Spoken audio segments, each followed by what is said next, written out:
গুলি করি একটা মরে সেটাই চায় আর বাকিটি চায় না, এটা সব থেকে বড় আতঙ্কের বিষয়। এরকম কোনো লাইন খুব সম্ভবত পৃথিবীর ইতিহাসে কোনো লেখক, সাহিত্যিক, বুদ্ধিজীবী, কলামিস্ট কারো লেখায় খুব সম্ভবত এর আগে লেখা নেই। এটা বাস্তব করে দেখিয়ে দিয়ে গেছে আমাদের 24-এর শহীদেরা। আমরা যদি বুঝতে পারি যে বন্দুকের সামনে খালি বুক নিয়ে দাঁড়ান যায় না, তখনই আমরা হাসিনার থেকে মুক্তি পেতে পারি। আওয়ামী লীগ টিকে ছিল অনেকগুলো বিষয়ের উপর, তার মধ্যে অন্যতম একটা বিষয় হচ্ছে সাংস্কৃতিক অঙ্গন। লেখক, সাহিত্যিক, বুদ্ধিজীবীদের উপর ভর করে, শোষণ সমাজের উপর ভর করে মানুষেরা আমাকে এসে জিজ্ঞেস করতো যে আক্তার ভাই, হাসিনার থেকে কি আমাদের মুক্তি নেই? হাসিনার থেকে আমরা কেমনে মুক্তি পাবো?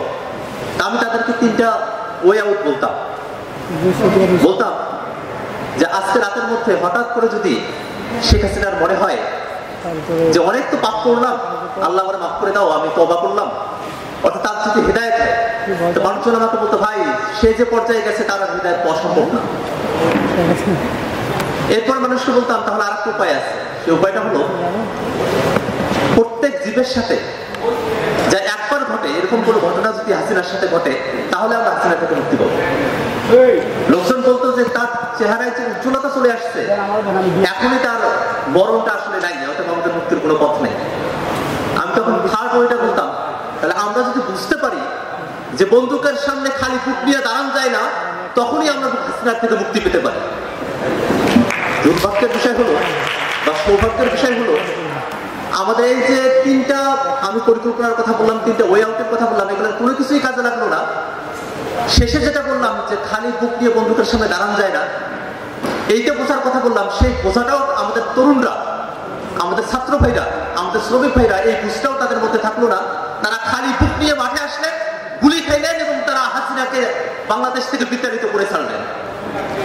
এটা কিন্তু আমাদের ইমাজিনেশনের মধ্যে ছিল না।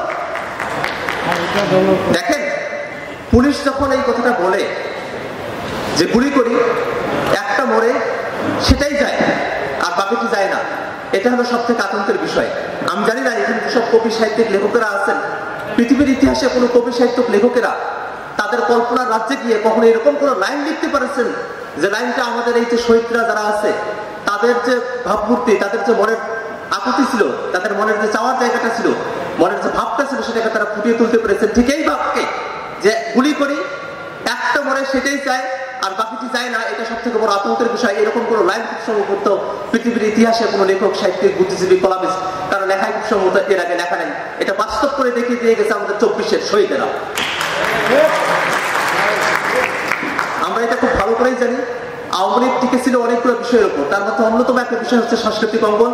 লেখক, সাহিত্যিক, বুদ্ধিজীবীদের উপর ভর করে, শোষণ সমাজের উপর ভর করে আওয়ামী লীগ টিকে ছিল। ইমরান মাহফুজ ভাই কথা বলেছেন, আমরা এই বিষয়গুলো নিয়ে নাগরিক কমিটির সাথে কথা বলছি।